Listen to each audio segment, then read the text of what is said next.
मैं आप सबको क्रांतिकारी इस्तकबाल करना चाहूँगा कि आज इस प्रोटेस्ट गैदरिंग में, एफिजी बर्निंग में आप सब आए, आप सब शामिल हुए और आगे बढ़ने से पहले कड़े से कड़े शब्दों में, शायद शब्द भी आज कम पड़ जाए जिस तरह यह घटना हुआ है। जो योगी सरकार है, जो बीजेपी और मोदी सरकार है, जिसके राज में खुलेआम किसानों के ऊपर गाड़ी चलाई जाती है, बंदूक चलाई जाती है पॉइंट ब्लैंक रेंज पे, और उसके बाद पूरी तरीके से एक जो है किसानों को ही इसका दोष दिया जाता है। ऐसे एक घटिया और वाहियात सरकार का जितने कड़े शब्दों में निंदा किया जाए उतना कम है। और जो कल का घटना हुआ, जो जिस तरीके का एक घटना कल हमने देखा कि ऐसा कि एक जो किसान है जो इतने महीनों से शांतिपूर्वक तरीके से अपना मांग रख रहे हैं, प्रोटेस्ट कर रहे हैं, और कल यूपी के डिप्टी सीएम के खिलाफ प्रोटेस्ट कर रहे थे, काला झंडा दिखा रहे थे, उनके प्रोटेस्ट के ऊपर गाड़ी चलवाया जाता है बड़ा बड़ा, और उसके पीछे जिसका हाथ होता है वो कोई और नहीं बल्कि होम अफेयर्स के minister of state Ajay Mishra के बेटे आशीष मिश्रा गाड़ी चलाने में एकदम गाड़ी चलाते हैं और उसके बाद गाड़ी से निकलकर पॉइंट ब्लैंक रेंज पे जो इंजर्ड किसान है उनके ऊपर गोली चला के उनकी हत्या करते हैं। ऐसा एक ब्रूटल और एक घिनौना जो इंसिडेंट हुआ है, ऐसा शायद ही हमारे इतिहास में पहले कभी हुआ है। और ये वही बीजेपी सरकार है, आप याद कीजिए, जो मध्य प्रदेश में किसानों के ऊपर गोली चलवाता है पुलिसों द्वारा जब किसान प्रोटेस्ट करते हैं, जो अलग अलग जगहों पे किसानों के ऊपर लाठी चलवाता है, टीयर गैस चलवाता है, रोडों में कीले गाड़ देता है। और अब जब वो भी कम पड़ गया था इन लोगों के लिए, तो अब इनके जो गुंडे हैं, जो इनके पार्टी का जो काडर है, वो खुद हिंसा में आगे आके हिंसा कर रहा है। और इसके ऊपर एक पूरा शांति, पूरा एक जो एस्टेब्लिशमेंट है उसके तरफ से एक पूरी चुप्पी इसके ऊपर दिखती है। आज का खबर है, आज जो वहाँ पे जो प्रशासन है, यूपी प्रशासन, उसने एक अनाउंसमेंट किया कि मामला जो है वो अब खत्म हो चुका है। क्यों? क्योंकि जितने जो 9 लोग कल शहीद हुए, जिनमें एक रिपोर्टर भी थे और बाकी किसान, उनके परिवारों को 45 लाख का मुआवजा हम देने का सोचे हैं। हमने एक जुडिशियल इंक्वायरी करने का सोचा है जिसमें रिटायर्ड हाईकोर्ट का जज होगा और एफआईआर भी दर्ज करा ली है। ऐसा एक घटिया बयान देके इन्होंने कहा कि समझौता हो गया है। हमें समझौता नहीं चाहिए, हमें इंसाफ चाहिए, हमें न्याय चाहिए। और ये लड़ाई न्याय के लिए है, किसी समझौते के लिए नहीं है और किसी भी कंपेंसेशन के जो लॉजिक है उसके लिए नहीं है। और इसीलिए आज हम यहाँ प्रोटेस्ट कर रहे हैं और प्रोटेस्ट करके इस बात को रख रहे हैं कि एक तरफ जब भारतीय जनता पार्टी के गुंडे जब ये घटना को अंजाम देते हैं, तो दूसरे तरफ अजय मिश्रा, जिसका बेटा खुद इसमें इन्वॉल्व है, जिसके ऊपर एफआईआर दर्ज हो चुका है, फिर भी अरेस्ट नहीं हुआ है, वो प्रेस कॉन्फ्रेंस करके ये बात बोल रहा है कि हिंसा तो किसानों ने किया है, हम तो वहाँ पे जा रहे थे, हमें गाड़ियों से निकाल के मारा गया है। बताइए कितना शर्म का बात है कि जो किसान वहाँ पे प्रोटेस्ट करते हुए शहीद हुए, उनको किसान मानने से ही मना किया जा रहा है बीजेपी द्वारा। और ये जो सरकार है, ये जो बीजेपी का रवैया है, जो गुंडों की एक सेना जो उनकी जो तैयार है, जो हमेशा पुलिस प्रशासन के साथ कंधे से कंधा मिलाकर जो अपने हक की आवाज़ उठाते हैं, जो न्याय की आवाज़ उठाते हैं, उनके ऊपर लाठी चलवाती है, पुलिस चलवाती है। हम पहले भी देख चुके हैं। हमने दिल्ली में देखा किस तरीके से यही गुंडों की सेना दंगा करवाती है। पूरा एक दंगे को अंजाम देने में उनका हाथ होता है और उसके बावजूद कोई केस उनके ऊपर नहीं होता है, कोई उनके ऊपर में कोई पुलिस एक्शन नहीं होता है।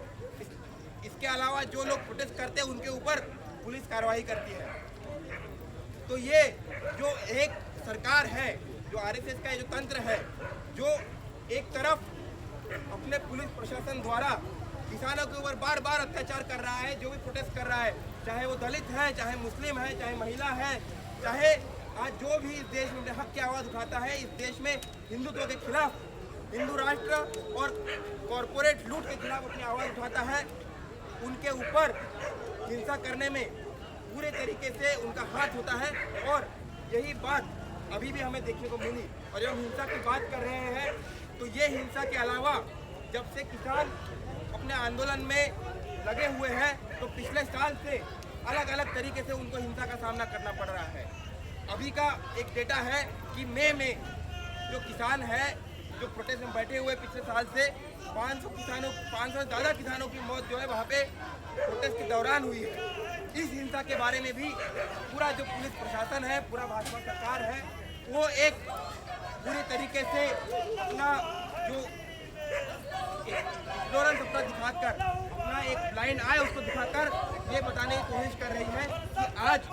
ये सरकार किसानों की सरकार नहीं है, ये सरकार अडानी की और अंबानी की सरकार है, जो इन काले कानूनों के थ्रू, इन किसान कानूनों के थ्रू जो आज ये कोशिश कर रहा है कि किस तरीके से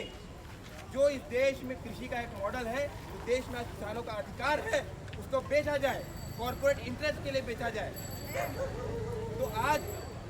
जब ये संघर्ष हो रहा है, जब पिछले साल से संघर्ष जारी है और आज जब इस तरीके का एक घटना होता है, आज जेएनयू की तरफ से मैं इस बात को रखना चाहता हूँ कि संघर्ष में हम संघर्षरत किसानों के पूरे तरीके से साथ खड़े हैं और उनको क्रांतिकारी लाल सलाम पेश करना चाहते हैं, जय भीम पेश करना चाहते हैं और ये कहना चाहते हैं कि आने वाले समय में इस लड़ाई में, इंसाफ के लड़ाई में हम पूरी तरीके से इनके साथ हैं। किसान, मजदूर, छात्र आज इस मोदी सरकार के खिलाफ पूरी तरीके से लामबंद होकर खड़े हैं और हम इस लड़ाई को उस अंजाम, एक मुकम्मल अंजाम तक ले जाने तक के इस लड़ाई को लड़ेंगे। और साथ ही साथ जब हम बात कर रहे हैं हिंसा की और अगर हम बात कर रहे हैं इस तरीके के पुलिस के द्वारा किए गए दमन की, तो हमें याद करना पड़ेगा किस तरीके से यूपी पुलिस का ही एक मॉडल है, किस तरीके से CNRC प्रोटेस्ट के बाद प्रोटेस्टरों के ऊपर हिंसा की जाती है, उन्हें फर्जी केसेस में अरेस्ट किया जाता है और पूरा जो एक ओनस है उनके ऊपर डाला जाता है। इस तरीके से जब यूपी में हाथरस में आप देखिए किस तरीके से जब एक दलित महिला के साथ गैंगरेप का घटना होता है, यूपी पुलिस किस तरीके से पूरी तरीके से अक्यूज का साथ देती है, किस तरीके से वो अक्यूज को बचाने के लिए पूरी तरीके से कॉम्प्लिसिट होती है। और ऐसे कई तमाम केस है। और इसके साथ साथ जो एक गुंडा राज है, जो ये बीजेपी और RSS का एक गुंडों का सेना है, जो यूपी में हिंसा कर रहा है, जो दिल्ली में हिंसा कर रहा है, उसी तरीके से अभी कुछ दिनों पहले कर्नाटक में एक युवा अरबाज मुल्ला, जिसका एक ही गुनाह था इस हिंदू राष्ट्र का जो संकल्पना है इसके अनुसार कि उसने अपने फेथ के बियॉन्ड, उसने अपने फेथ के बाहर एक रिलेशनशिप में था और इसीलिए वहाँ पे एक आतंकवादी संगठन है श्री राम सेना नाम का, जो पूरी तरीके से हिंदुत्व और RSS के विचार चलता है, उसने उसकी हत्या की ग्रूसम तरीके से, ब्रूटल तरीके से सर काट करके हत्या की गई। और उसके बाद पुलिस का इनएक्शन अभी तक देखिए किस तरीके से पुलिस वहाँ पे अपना मतलब हाथ पे हाथ दिए रखे बैठा हुआ है। इसी तरीके से यूपी में भी जब आशीष मिश्रा के ऊपर FIR दर्ज हो चुकी है, जब उसके ऊपर सारे नॉन अवेलेबल धाराएं लगाई गई है, 302 हो या जो भी धाराएं हैं जो मर्डर के बाद लगाए जाते हैं, वो लगाने के बाद भी अभी तक के अरेस्ट नहीं हुआ है। क्यों नहीं हुआ है अरेस्ट?